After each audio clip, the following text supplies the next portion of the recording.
Estamos de volta. Zilhões de coisas. Comunicando, Tayane Maramaldo. Estamos de volta com o programa Zilhões de Coisas e você continua acompanhando a gente também através das redes sociais. Você pode interagir com a gente através do nosso Facebook, Zilhões de Coisas, e do nosso perfil no Instagram, Zilhões de Coisas também. Legal, dona Tayane. E para começar cada bloco, claro, nós temos o quadro Mundo Curioso. Nós vamos descobrir quantas monarquias ainda existem no mundo. Quem vai trazer os detalhes pra gente é ele, Rony Moreira.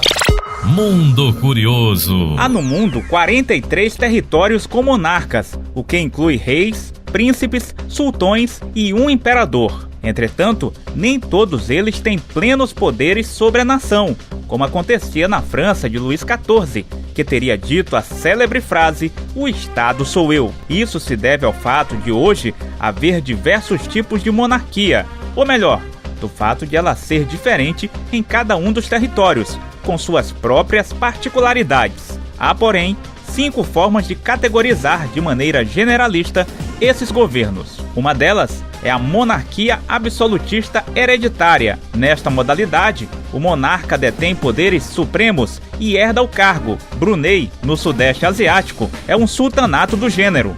O sultão Hassan al-Bolkiah está no governo há quase 50 anos, mas sua família comanda o território desde o século XIV. Seus poderes são plenos. Ele exerce papéis de primeiro-ministro, ministro da Defesa e ministro da Fazenda, por exemplo. A maioria das monarquias absolutistas está no Oriente Médio. Outra forma é a monarquia constitucional hereditária, onde a figura real está sujeita a uma constituição, mesmo que não escrita. Seus poderes são mais ou menos limitados pela lei. Elizabeth II é um exemplo. Como rainha do Reino Unido, da Austrália e de outras nações, seu papel não é governar, pois esse trabalho cabe aos primeiros ministros dos países. Mesmo as tarefas políticas da rainha, como a nomeação de um primeiro-ministro, devem seguir ordens dos ministros britânicos. Países que têm essa forma de governo são Japão, Luxemburgo, Marrocos, Mônaco, Noruega, Holanda, Reino Unido, entre outros. Já na monarquia constitucional eletiva, o monarca é escolhido pelos votos de alguns poucos poderosos, com mandato que pode ter um tempo determinado ou ser vitalício. Na Malásia, no Sudeste Asiático, por exemplo, o chefe de Estado é Yang Agong, uma espécie de rei eleito por 9 governantes dos estados malaios. Seu mandato é de 5 anos, mas quem manda mesmo é o primeiro-ministro e as 2 casas legislativas. Outra forma de governo é a diarquia. Em Andorra, na Europa, que fica na fronteira entre a Espanha e a França, 2 chefes de Estado comandam o reinado como copríncipes. São eles o bispo de Urgel, na Catalunha, e o presidente da França, Emmanuel Macron, mas são títulos que não garantem muito. O poder é exercido pelo chefe do governo, atualmente Antônio Martí, e pelo parlamento, ambos eleitos pelo povo. Outra forma de governo é a monarquia absolutista eletiva não hereditária. O nome é estranho, mas serve para explicar a situação da cidade do Vaticano. O Papa Francisco, quando eleito para comandar a Igreja Católica, tornou-se líder da Santa Fé, a sede da religião. Contudo, o Estado da Cidade do Vaticano, uma entidade administrativa cujo sistema de governo é a monarquia absolutista, é subalterna da Santa Fé.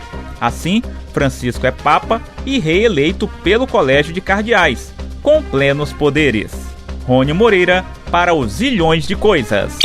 Mundo Curioso. Chegou a hora do quadro Contando os Fatos. Vamos saber então, Tayane, 7 fatos que é melhor não saber sobre a história do Dia das Mães. Rapaz, é cada história também.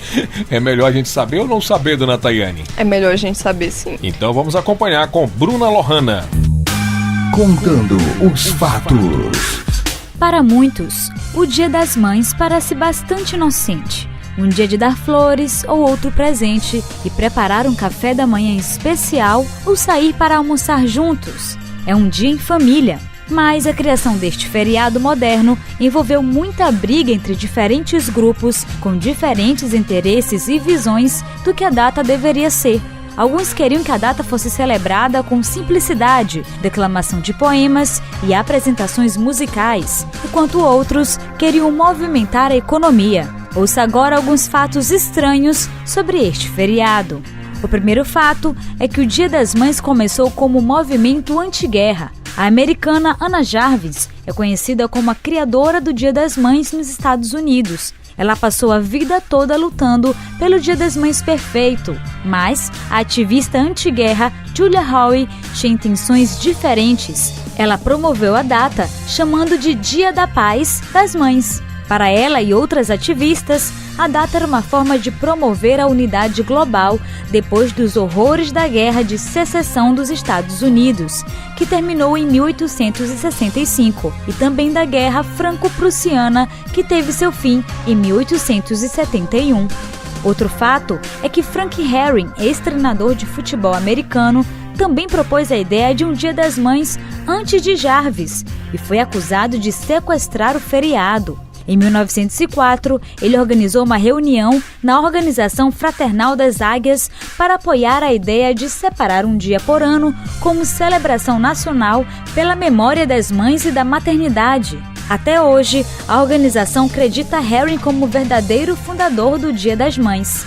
Mas Anna Jarvis não gostou da ideia de que o Dia das Mães tivesse um pai e publicou em 1920 uma declaração chamada Sequestrando o Dia das Mães, você será um cúmplice?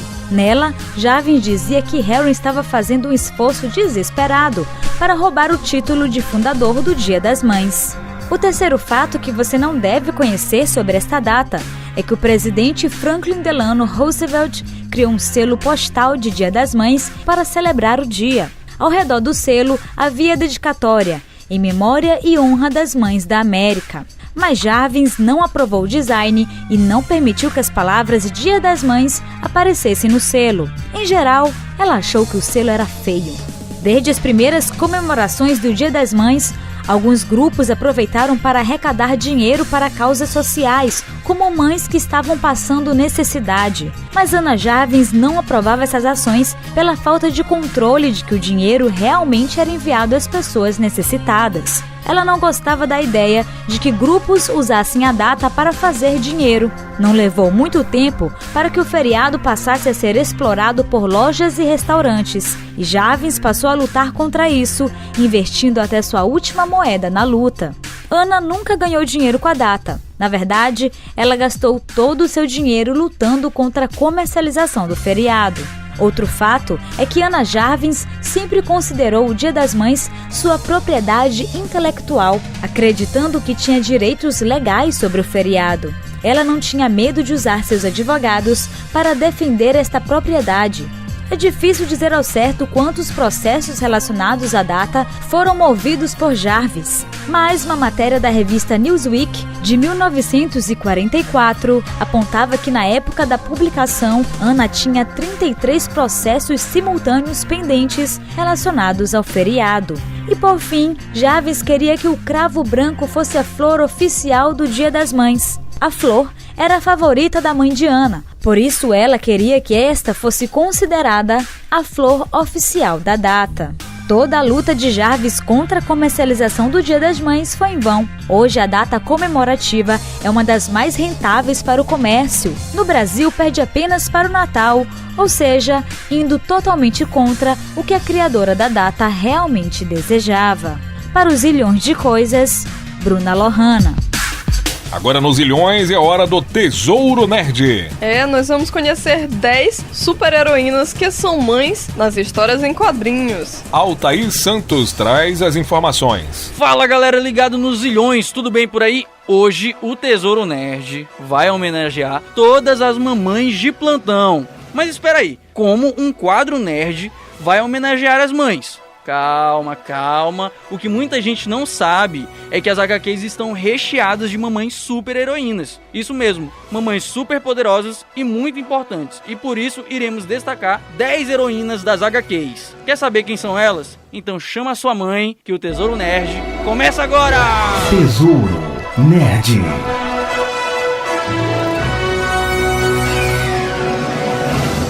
A primeira mamãe é Hipólita, a mãe da Mulher Maravilha. Se Diana Prince é a Mulher Maravilha, muito se deve ao exemplo de mulher incrível que sua mãe Hipólita sempre lhe passou. Como rainha de Temícera e das Amazonas, Hipólita pode aparecer controladora e severa demais de vez em quando, principalmente com relação à sua filha. No entanto, ela sempre possui os melhores interesses de Diana em seu coração. Desde cedo, criou a filha para que ela se tornasse uma forte e sábia guerreira, que pudesse tomar seu lugar ao trono quando fosse preciso. Porém, quando o mundo precisou de Diana, teve que aceitar que a filha faria mais e melhor sendo a Mulher Maravilha. A segunda mamãe é Jessica Jones, que é a mãe da Danielle. Jessica Jones já enfrentou vários desafios na sua vida. O trauma de Killgrave, alcoolismo, os seus diversos casos como investigadora particular, entre outros. Superou tudo isso com uma determinação incomparável. Contudo, após o nascimento de sua filha com Luke Cage, Jessica se tornou ainda mais determinada para superar os desafios. Para garantir a segurança de Danielle, Jessica foi capaz de se aliar a Tony Stark após a Guerra Civil, registrando-se como uma mutante superpoderosa. Abandonou a vida de super-heroína para poder se dedicar na criação de Danielle. Também foi obrigada a se esconder do seu marido, após Luke se tornar alvo de Norman Osborn. Por fim, contratou a garota Esquilo para ser babá de Danielle. Isso é que é se preocupar com proteção. Contratar uma super-heroína que já derrotou Thanos para supervisionar sua filha. A terceira mãe é a Mulher-Aranha, mãe de Gary. Jessica Drell teve uma gravidez incomum se comparada a outras mulheres. Até os últimos meses, a super-heroína continuou na ativa, combatendo o crime de barrigão e tudo mais. Tanto que entrou em trabalho de parto durante um combate sozinha contra o exército alienígena Skrulls. Logo em seguida ao nascimento do seu filho, Gary, ela ainda voltou para terminar o combate contra os aliens. A heroína pode ter agido de forma bastante imprudente durante a gravidez, mas se redimiu assim que seu filho nasceu. Jessica Drell percebeu que a vida de super-heroína era muito perigosa, agora que uma outra vida dependia totalmente de si. Aposentou-se como Mulher-Aranha e passou a se dedicar inteiramente a Gary. A quarta mamãe é a Mulher Invisível, mãe de Frank e Valéria. Sue sempre agiu como uma espécie de figura materna para os outros membros do Quarteto Fantástico, mas foi apenas depois do seu casamento com o Senhor Fantástico que ela realmente se tornou mãe. Teve 2 filhos, o poderoso mutante com poderes de manipulação da realidade Frank e a super inteligente Valéria. Além do trabalho que filhos poderosos dá, Sue precisa lidar com a constante ausência de seu marido, viciado em trabalho. Como seus 2 filhos possuem poderes, Sue permite que os dois a acompanhem em suas aventuras com o quarteto, o que é relativamente seguro, uma vez que possui o poder de criar escudos de força, o poder perfeito para a mãe protetora. Sue nunca deixou de ser uma super-heroína e aventureira por causa da sua maternidade, mas em momento algum, cuidar de seus filhos deixou de ser sua prioridade. Uma verdadeira super-mãe. Em quinto lugar, temos Capitã Marvel. História muito louca e nada agradável a da gravidez da Capitã Marvel, que ainda era Miss Marvel na época. Carol Danvers. Aconteceu na edição comemorativa de número 200 da revista Avengers de 1980 lá fora, publicada aqui no Brasil na edição de número 17 de Grandes Heróis Marvel, pela editora Abril em 87, sob o título Laços de Ternura. Foi escrita por David Mitchell e desenhada por George Pérez. Ela é escolhida por um ser de outra dimensão para ser sua procriadora. Tem a mente dominada por ele e engravida, mais conhecido como estupro. Por ser uma espécie de alienígena, o bebê cresce em algumas horas e toma o lugar do próprio pai depois. É uma das histórias mais confusas de todos os multiversos, bem parecido com esse período que chamamos de gravidez. Outra mamãe é a Justiceira, ou Manhunter. Kate Spencer é uma das poucas heroínas que já estreia como mãe solo, divorciada, promotora pública e mãe de Ramsay em Manhunter, volume 3, de 2004, inédito no Brasil. O garoto, aliás, também acaba seguindo os passos da mãe e se torna um Manhunter, já que com 7 anos esmaga um caminhão para salvar seu cachorrinho. Outra mamãe é a Tornado Vermelho, mãe de Amélia e Ray. Não é o Tornado Vermelho, o androide superpoderoso com poderes de criar rajadas de vento poderosíssimas. Estamos falando de Tornado Vermelho Abigail Manhunter, incrível cozinheira e dona de mercearia, uma personagem criada ainda na era de ouro dos quadrinhos. A Tornado Vermelho não possui nenhum superpoder, ou mesmo algum treinamento de combate oficial, apenas conta com sua coragem e senso de justiça para proteger seus filhos e sua vizinhança de bandidos. Em último lugar, temos Mística. Rave Darkholme, como a maioria já sabe, deu à luz a Noturno. O abandonou minutos após o nascimento, e ele acabou sendo criado por ciganos. Mas Raven também teve outro filho, com dentes de sabre, Graydon Creed, que nunca se deu bem com sua progenitora e acabou morrendo anos atrás. Mas Raven também teve outro filho, com dentes de sabre, Graydon Creed,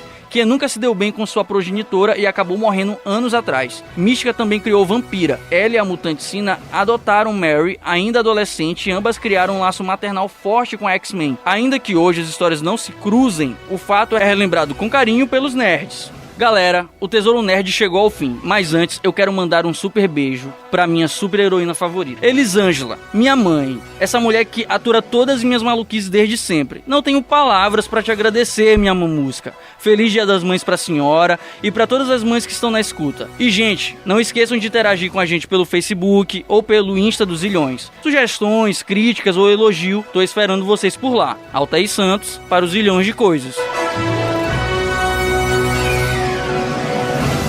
O momento agora é do quadro Pesquisódromo. Cientistas encontram outra possível explicação para o embranquecimento dos cabelos. Ainda bem que eu não estou precisando, viu, dona Tayane? Meus cabelos estão bem pretinhos, viu, dona Tayane? Não tem nenhum fio branco, viu? Da senhora tem? Não, nem o meu. Não tem também, não? Tenho não. É, porque eu ainda estou na adolescência, por isso ainda não apareceu nenhum fio de cabelo branco. O Wallace Brito, esse sim, tem muitos cabelos brancos, vai contar pra gente.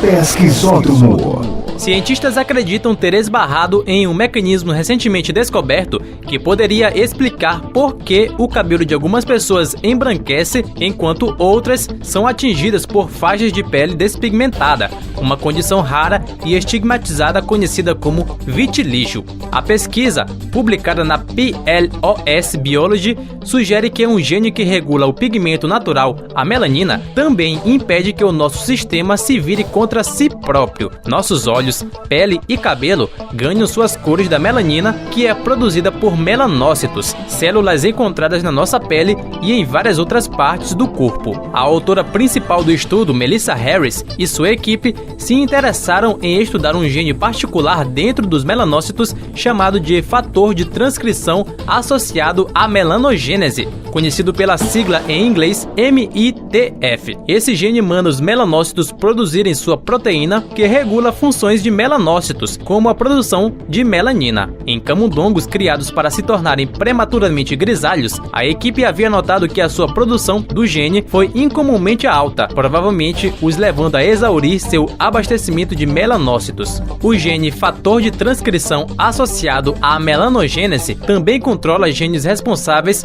por liberar interferons, proteínas imunes que ajudam a combater a infecção viral. Sem o gene suficiente, os melanócitos de camundongos produziriam muitos interferons, o que instiga o sistema imunológico a atacar os melanócitos. O processo foi diferente, mas o resultado foi o mesmo: a pele grisalha. Essa descoberta pode ajudar a explicar por que algumas pessoas parecem se tornar grisalhas ou desenvolver vitilígio logo após estarem sob o clima, disse a autora Melissa Harris. A pesquisa poderia até mesmo ajudar a explicar como os melanomas, os cânceres que afetam os melanócitos, evitam a detecção do nosso sistema imunológico. A autora e sua equipe também planejam continuar estudando a relação entre as células-tronco e o envelhecimento, tudo a serviço de entender por que envelhecemos da maneira como fazemos e se há alguma maneira de voltar o relógio. De São Luís, Wallace Brito. Como é a semana especial do Dia das Mães, dona Tayane, vamos fazer um Fala Povo especial também, dona Tayane, não é isso? É isso aí. A gente vai saber se as pessoas acham que ser mãe muda a vida de uma mulher. Será que muda? Com certeza muda, Gil. A gente vai ouvir aqui então essas pessoas explicando como que muda. A senhora que é mãe de zilhões de filhos, mudou ou não, dona Tayane? Gil, eu sou mãe no máximo do meu cachorro. E do meu cachorro já mudou, imagina de quem é mãe de gente mesmo. Então vamos acompanhar então o povo nas ruas. Vamos lá. Fala Povo. Meu nome é Angélica Magalhães e ser mãe muda muitas coisas. Ser mãe é uma dádiva. Ser mãe é tudo na vida. Ainda mais pra quem quer ser mãe. Ir pra cima. Quem sabe ser mãe. Delmira de Araújo. Nossa, totalmente. O jeito de agir, de pensar, tudo. Não tem como não dizer que não mudou. Muda tudo, totalmente. Liliane Cuprim Diniz, bastante. Apesar de eu não ser mãe, mas eu acho que muda bastante. Eu tenho exemplo na família, que é a minha mãe, que é um exemplo de vida, um exemplo de mulher. Lúcia Costa, muda muito. Eu sou mãe de dois, um casalzinho, mas é um amor ser mãe. Porque, bichinho, depois que a gente é mãe, tudo muda. Muda o jeito de a gente ser, do jeito de a gente pensar, a gente ter mais responsabilidade com as coisas, principalmente em coisas dos filhos. Não dá para explicar como ser mãe. Você de Fátima Santos de Oliveira, com certeza. Responsabilidade, é sustentar uma casa, os filhos e assim, etc. Muita responsabilidade. Meu nome é Lúcia Dias Lima. Muda sim, com certeza. Maravilhoso. Ser mãe é uma coisa muito boa. É dar carinho, dar amor, compreensão, sofrer, ter alegria, tudo de bom. Tanto ser mãe como ser filha também. Ser mãe é uma coisa muito importante para poder ter um futuro bom dos seus próprios filhos. Porque se não vier a educação da sua mãe, dos seus pais, você não vai ter um bom filho. Regina Viegas. Muda sim, muda muita coisa. Tem muito de ter uma responsabilidade, né? Crescer mais, né? Simone Maria Nunes lá. Muda tudo, até para trabalhar fica difícil. Aí encontrar uma pessoa que possa cuidar, então é mais difícil ainda, né? Eu, pelo menos, tive a ajuda da minha mãe e da minha irmã para criar meus 3. Aí agora sozinha eu tô criando meus netos. Daqui a pouco tem mais Fala Povo aqui nos Zilhões de Coisas, especial do Dia das Mães. Mas logo depois do intervalo tem muito mais. Além do Fala Povo, a gente vai trazer o quadro novo Nós Não Esquecemos. É verdade, dona Tayane, tem o Turistando. Adilson Souza foi até a cidade de Governador Edson Lobão, que é mais conhecida como Ribeirãozinho, logo após o intervalo.